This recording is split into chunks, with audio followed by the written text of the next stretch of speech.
Kebersamaan warnai malam pisah sambut Pangdam 16 Patimura.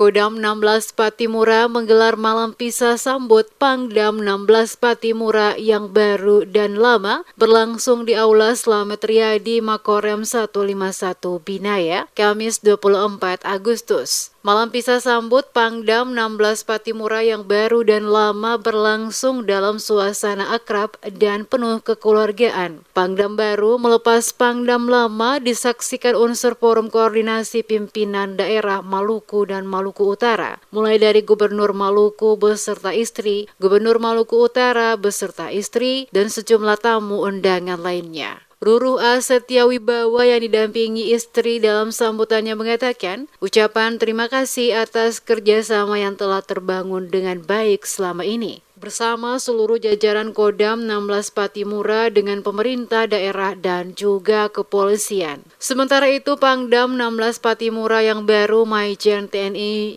Syafrial yang didampingi istri saat menyampaikan sambutannya mengatakan, hubungan kerjasama yang telah terjalin baik dengan seluruh stakeholder yang ada di Maluku maupun Maluku Utara menjadi kekuatan dalam menunjang tugas dirinya selaku Pangdam 16 Patimura.